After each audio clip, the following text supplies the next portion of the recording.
네, 공식 선거운동 첫날입니다. 김형주 전 의원, 정호김 전 의원과 함께 첫날과 앞으로 남은 13일을 집중 분석해 보도록 하겠습니다. 안녕하세요. 어서 오십시오. 네, 안녕하세요. 먼저 선거운동이 시작됐는데 여야의 첫날 분위기는 어떤지 저희가 영상으로 만들어 봤습니다. 보고 오시겠습니다.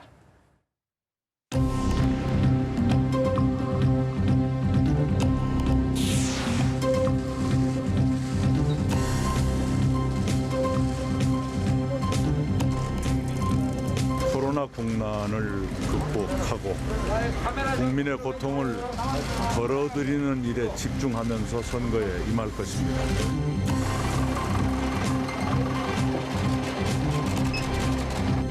민생 경제가 살아날 수 있도록 서민들이 살기 좋은 세상이 될 수 있도록 그렇게 노력을 하겠습니다.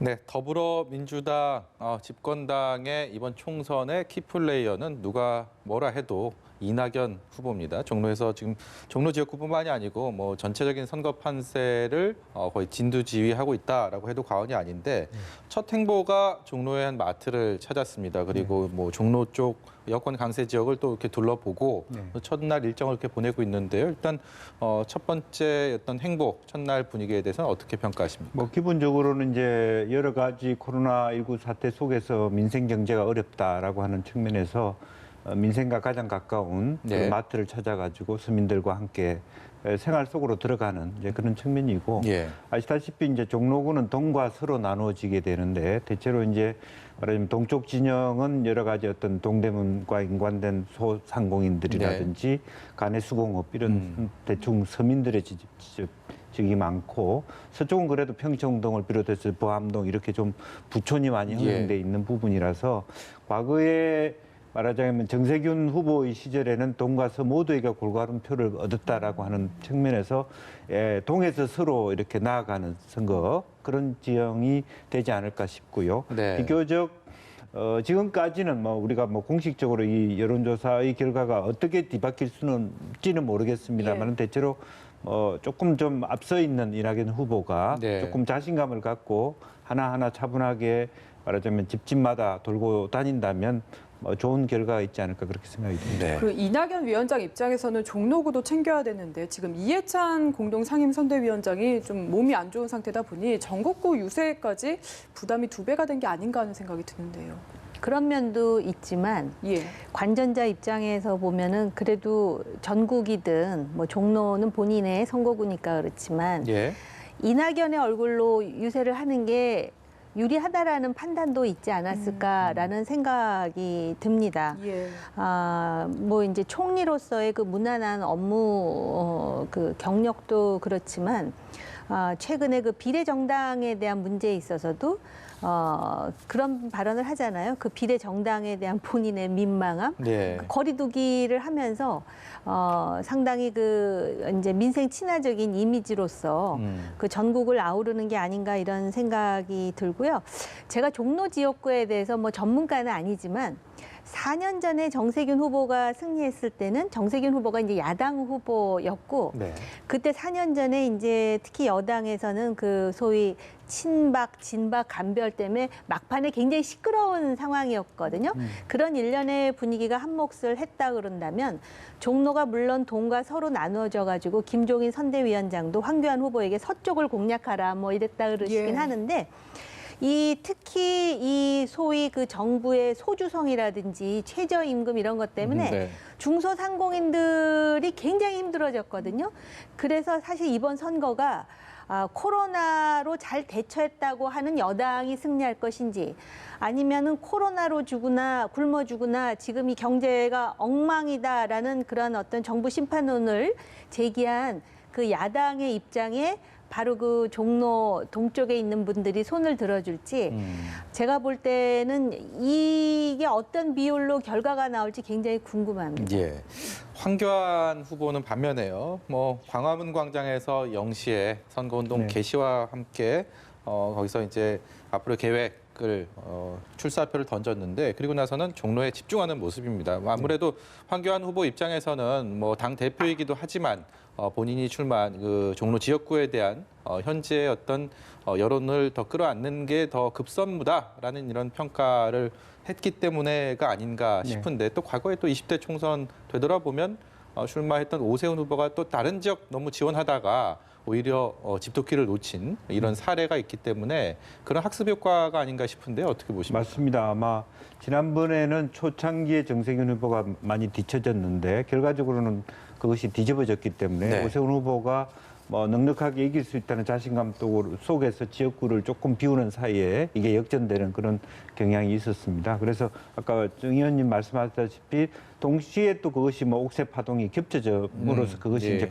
가시화되어 버렸던 것이죠. 그래서 이번에는 아마 그런 것을 반면 교사 삼아서 사실은 이제 오히려 이제 말하자면 광화문에서 시작했다라고 하는 건 당 대표로서 큰 틀에서의 이순신 장군 동상 밑에서의 어떤 그 위기 속에서 자기가 대표로서의 어떤 위상을 본다면 그 뒤의 일상들은 좀 더 지역민들한테 다가가는 그런 선거 전략을 뜰 것이고 또 뭐 김정은 대표 뭐 총괄선대 본부장 또한 이제 서쪽을 공략하라 했으니까 뭐 전략이라고 하는 건 자기가 강한 지역부터 가는 것이거든요. 이제 그런 데 대한 주변의 코치를 잘 귀담아 듣고 뭐 행동에 취하지 않을까 그렇게 생각합니다. 그야말로 뭐 동쪽을 공략하고 서쪽을 공략하고 그 정말 전쟁을 치르는 것 같습니다. 선거가. 전쟁이죠. 그런데 지금 새로운 변수로 코로나라는 게 그 등장을 함으로써 유세도 과거와는 많이 다르고요. 뭐 흥을 돋울 수도 없는 상황이고 그렇다 그래가지고 그 소위 유권자 친화적으로 접촉하면서 유세할 수도 없는 상황이기 때문에 여러 가지로 양쪽 당이 그 고충이 많을 것 같다라는 생각이 듭니다. 특히 그 김종인 선대위원장 같은 경우 이제 동대문 시장에서 이제 유세를 시작을 했다 그러는데 동대문 시장 하면은 대한민국에 있어서 그 서민들의 그런 어떤 활발한 거래 그리고 어떤 그 삶의 어떤 기운이 느껴지는 곳인데 지금 코로나 이전부터 그 뭐 아까도 말씀드렸듯이 잘못된 경제 정책 때문에 완전히 망가진 곳이 바로 그걸 상징하는 곳이 동대문 시장이거든요. 그래갖고 지금 그 상인들 특히 그 임차 들어가 갖고 장사하던 상인들이 거의 지금 없는 정도의 그런 어떤 을씨년스러운 이런 분위기 속에서 김종인 하면은 이제 떠오르는 그 이미지 있잖아요, 경제. 그런데 과거에는 경제 민주화를 강조했지만 지금은 아예 이렇게 그냥 폭삭 망한 영세 자영업자라든지 소상공인들을 어떻게 기사회생시켜서 지금 이 경제를 리셋할 것인가 이런 쪽으로 이제 초점을 맞춰가지고 선거운동을 하는 것 같습니다. 네, 김종인 위원장이 그러니까 아무래도 말씀하신 대로 경제 문제를 부각시키기 위해서 동대문 시장을 찾았는데 이게 참 아이러니한 게 4년 전 총선 때도 선거 유세를 시작과 끝을 동대문 시장에서 했거든요. 근데 그 당시에는 민주당 비대위 대표였습니다. 네, 저 그때 그 기억이 나요. 저도 그 지역에 갔던 적이 있는데 실제적으로 이제 뭐 동대문 시장이라고 하는 것은 밤늦게까지 상점이 열리는 곳이기 때문에 민생당 같은 경우도 이제 가락시장 뭐 우리가 이제 여러 가지 선거를 시작하면서 12시에 갈 수 있는 선거 전날 밤 12시에 갈 수 있는 곳이 상당히 한정되어 있습니다. 하나로 마트라든지 실제로 동대문 시장이라든지 가락동 농수산식물 실제로 손학규 대표는 가락동에 가지 않았습니까? 그렇게 대표되는데 실제적으로는 또 더 많은 선택지도 없어졌어요. 코로나 사태 때문에 더 많은 인원들이 다니지도 못하고 또 동대문의 두타 같은 데도 중국 손님이라든지 이런 부분들이 끊겼기 때문에 어찌 잘못 가다가는 오히려 뭐 소상공인이라든가 가게에 민폐를 끼치게 된 게 안 그래도 사실은 장사도 잘 안 되는데 이제 그런 부분에서 매우 조심스러운 부분이 없잖아 있을 것이라고 보여지고 어쨌든 그런 측면에서 동대문이라든지 가락시장을 가는 것은 어려운 경기, 뭐 경제 이런 부분에 대한 강조를 하고자 하는 이제 야당의 선택이다. 저는 그렇게 볼 수 있겠습니다. 각종 선거, 뭐 총선도 그렇고요. 대통령 선거나 지방 선거 다 마찬가지로 그 선거 때마다 변수라는 게 항상 있지 않습니까?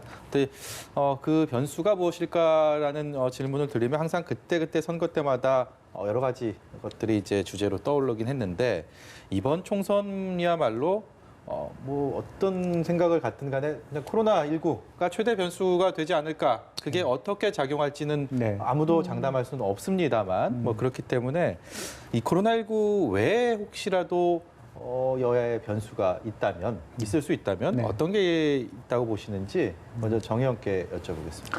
사실은 그 코로나 대응 초기에 중국으로부터 입국도 막지 않고 또 마스크 대란을 겪으면서 이 코로나라는 게 집권당에 굉장히 불리하게 작용할 줄 알았었는데 네. 최근에 이것이 이제 팬데믹으로 이어지면서 또 한국보다 더 잘 산다는 선진국에서도 여전히 코로나 때문에 신음하는 것을 보면서 상대적으로 한국이 잘 대응하고 있는 게 아니냐 이런 인식도 생기는 것 같습니다. 근데 그 잘 대응하고 있었던 건 사실 의료진하고 질본하고 국민들이었는데 네.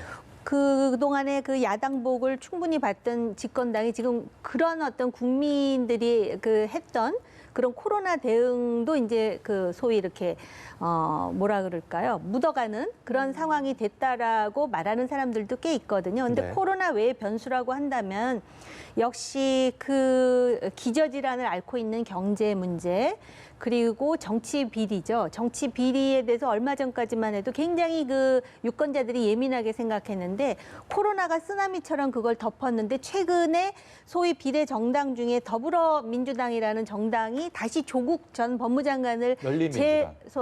예. 열린민주당이군요. 이름이 하도 당이 헷갈립니다. 많아서 열린민주당이죠. 그 비례 정당 이름이. 그러면서 다시 그 조국 장관만 재소환하는 것이 아니라 갑자기 또 느닷없이 윤석열 검찰총장 하면서 심지어는 야당에서 이번 총선이 윤석열과 조국의 대결이다라는 단어까지 지금 나오는 상황이거든요. 예. 그래서 제가 볼 때는 유권자 입장에서는 내 삶이 얼마나 팍팍해졌는가 이제 그런 게 변수가 될 것이고 그런 일련의 어떤 정치적인 논쟁도 이제 아마 고려 대상일 것이고 또 하나는 지금 선거까지 얼마 안 남은 것 같지만 요 사이에 각 당의 누군가가 이제 사고를 칠 사람이 나타날 수도 있을 것 같은데 예. 네. 그게 변수는 아니라도 촉발제가 될 가능성은 있다고 보여집니다. 네. 김 의원께서는 네. 아무래도 이제 뭐 저 코로나19 사태로 인해서 재동포 중에 9만 명, 또 자가격리된 사람들이 한 10만 명, 예. 또 새로 유입된 그분들은 이제 투표를 못 하게 되고요. 네. 이제 18세 선거인으로서 새로 등장하는 분들이 대체로 젊은 층에 속합니다. 그렇죠. 대회에서들은 그런 부분들이 어떤 영향을 미칠 수 있을까? 또 아무래도 투표 당일날 코로나로 인해서 여러 가지 거리두기로 하니까 선거의 불편함이 사실 고령 유권자들에 있어서 투표율 제하로 나타났을 때 그런 어떤 세대별 투표 지향성이 말한 선거 결과에 어떤 영향을 미치고 특히 수도권 선거에서 초접전인 선거에 영향을 미칠 부분이 있고요. 또 저도 뭐 정의님 말씀하셨다시피 실제로 현재 신생 비례 정당이 나름대로 이제 초보 정당이다 보니까 사고 칠 가능성이 매우 높다. 네. 지금도 여러 가지 뭐 사고 아닌 실수, 이거는 사고라고 보기는 좀 어렵고 실수를 치고 있는데 실제적으로 보면 이제 실제로 더불어시민당과 열린비례당과의 격돌이 과도하게 됐다든지 예. 또 혹은 만에 하나라도 비례정당이라고 하는 순번 자체가 몇 번이냐에 따라 당선이 엇갈리기 때문에 그 순번과 관련된 정치적 커넥션이 있을 수 있다. 그리고 뭐 돈을 전제로 이런 순번을 정해졌다든지 이런 보이지 않는 말하자면 지금은 드러날 수 없지만 과령 어떤 뭐 초창기에 앞순위에 있던 사람이 뒷순위 밀려난 사람이 나는 앞순위 보장받았다 이렇게 만에 하나 나오면 그것은 그 정당뿐만 아니라 예를 들면 더불어시민당이 그랬다면 더불어민주당도 같이 영향을 미치게 될 것이고 네. 비례한국당이 그랬다면 비례통합당 역시 자유롭지 못하다는 측면에서 이게 굉장히 중요한 내관이 될 수 있겠다라는 거고요. 예. 지금도 또한 비례정당들이 갖고 있는 정말 시뮬레이션 되지 않고 숙성되지 않는 공약들이 오히려 나중에 발목을 잡는 그 발목이 단순히 비례정당뿐만 아니라 실제로 본 말하자면 양 그대 정당에게 영향을 미친다는 측면에서 네. 이것은 큰 내관이 될 수 있겠다는 생각이 듭니다. 그래서 네. 잠깐 그 한 가지만 말씀을 네. 드리자면 비례대표 후보를 뽑았는데 아마 더불어시민당인 것 같은데요. 핵융합을 반대하는 사람과 핵융합의 전문가가 같은 비례대표 후보로 지금 올라가 있는 네. 이 웃지 못할 상황. 그러니까 얼마나 비례 정당 자체도 얼마나 졸속으로 만들어졌으며 그 후보들을 어떤 사람의 경우는 마치 또 길거리 캐스팅한 거야라고 농담적으로 말할 정도로 그게 지금 그 전반적인 경향이기 때문에 이러한 그 웃지 못할 상황에 더해서 이제 결정적으로 이제 말이나 행동에 있어서 실수가 나온다면 그게 아주 그 느닷없지만 그런 게 돌발 변수가 될 가능성도 있다고 보여집니다. 네. 이제 공식 선거 운동이 시작되면서 앞으로 13일 동안 그 총성 없는 전쟁에 나서게 된 각 후보들은 소위 말하는 이름값, 인물값 하는 든든한 지원군이 함께 해준다면 굉장히 뭐 이번 전쟁에 임하는 데 있어서 많은 힘이 될 겁니다. 이건 비단 이번 총선뿐만이 아니고 항상 선거 때마다 그래왔는데 서울에서 격전지로 꼽히는 광진을에 고민정 전 청와대 대변인이 민주당에서는 후보로 나섰는데 임종석 전 비서실장이 선거운동 첫날 출정식에 함께했습니다. 그동안 네. 두문불출했기 때문에 여기도 많이 관심을 받았습니다. 어떻게 보셨습니까? 이제 임종석 실장 같은 경우는 사실은 무게감이 있기 때문에 예. 대통령 비서실장을 했기 때문에 오라는 데도 있고 가고 싶은 데도 많을 텐데 우선 저 고민정 후보를 선택한 이유는 우선 고민정 후보가 열심히 했을 때 당선될 가능성이 많다라고 하는 측면도 하나 있고 네. 또 청와대에서 같이 일했다는 인연도 있고요. 예. 또 하나는 임종석 비서실장이 한양대학교 출신이고 성동구 국회의원을 했습니다. 네. 광진구라고 하는 것이 성동구하고 생활적으로 밀접한 광진구 자체가 성동구에서 분고된 것이기 때문에 실제로 한양대 출신들이 거주할 가능성도 많고 성동구에서 생활하면서 광진구에 사시는 분도 많을 수 있기 때문에 실질적인 어떤 도움이 될 수 있다는 측면이 있습니다. 예. 또 하나는 이제 호남 인구들이 많은데 임종석 실장 호남 출신이지 그렇죠. 않습니까? 예. 물론 이제 고민정 후보의 남편이 정업 출신이라서 호남 출신입니다만은 그런 부분에 있어서 말하자면 타켓을 잡았을 때는 가장 시너지가 높은 지역이다 그렇게 볼 수 있겠습니다. 그렇게 실리적인 부분만 따졌다고 볼 수도 있지만 이곳을 임종석 전 실장 말고 양정철 민주연구원장도 찾아서 이게 개별 후보로는 처음으로 민주연구원과 정책 협약을 맺었다고 하거든요. 그래서 저는 이건 물론 제 개인 생각인데 예. 혹시 이 지금 임종석 대통령 비서실장도 그렇고 또 양정철 민주연구원장의 경우에 그 대통령과의 그런 어떤 그 사이 관계에 대해서는 뭐 모든 사람이 다 알고 있는 바 아니에요. 그래서 저는 네. 이 고민정 대변인에 대해서 혹시 문재인 대통령이 특별히 관심이 많은가? 이거 제 개인 생각이라고 예. 분명히 말씀을 드렸고요. 예. 그리고 이렇게 이 다른 곳도 아니고 딱 거기부터 이제 시작을 하지 않습니까? 또한 그 상대 후보인 오세훈 후보를 상당히 의식하는 게 아닌가 네. 이런 생각도 들었습니다. 왜냐하면 이제 일단 총선이 이제 끝나면은 각 당의 이제 새로운 구도가 구축이 될 것이고 소위 이제 그 각 당마다 이제 소위 언필칭 잠룡이라고 하는 사람들이 있지 않겠습니까? 네.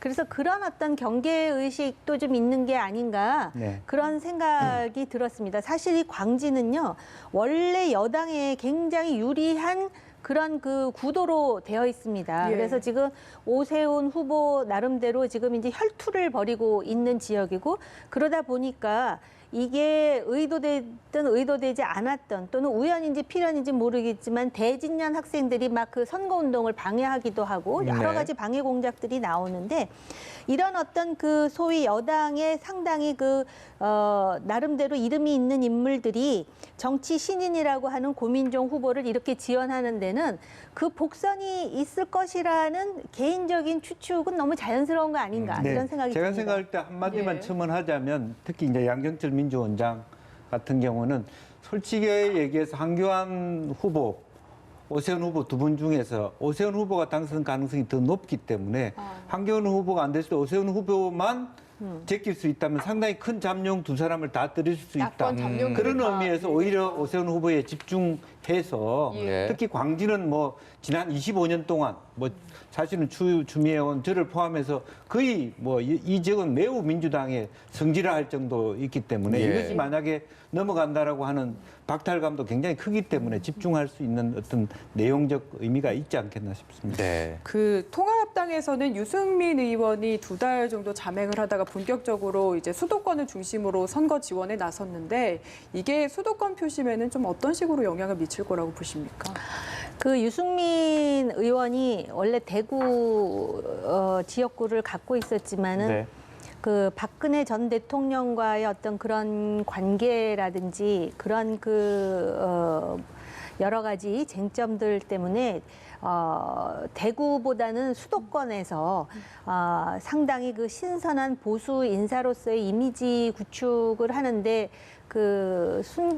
긍정적인 그런 예. 그 반응들이 있었거든요. 예. 그래서 아마 요번에 그 본인과 같은 바른미래당 소속의 상대적으로 젊은 수도권 후보자들을 열심히 지원하는 것 아닌가. 그리고 요번에 출마하진 않았지만 본인이 지금 정치에 완전히 은퇴한 상황도 아니고 그렇기 때문에 이렇게 열심히 그 후보를 지원하는 거 역시 자연스러운 현상일 뿐만 아니라 역시 이제 그 선거 후에 한국의 전반적인 정치 구도도 중요하지만 당내 세력 구도도 상당히 중요하거든요. 네. 그렇기 때문에 이 보수, 특히 중도, 합리적, 실용적 이런 보수의 세력을 이렇게 뭐랄까 뿌리내리게 하는 데 있어서 본인이 나름대로 그 역할을 했다라는 그런 인식도 좀 불어넣어주고 그런 면에서 열심히 하고 있는 것 같습니다. 네, 어떤 선대위에서 지금 어떤 직함을 갖지 않는 정치적으로 이름값을 하는 그런 정치인들이 또 이번 남은 13일 동안 또 어떤 또 선거 유세, 어떤 지원을 펼치게 될지도 이번 선거를 바라보는 또 하나의 관전 포인트가 아닐까 싶습니다. 예.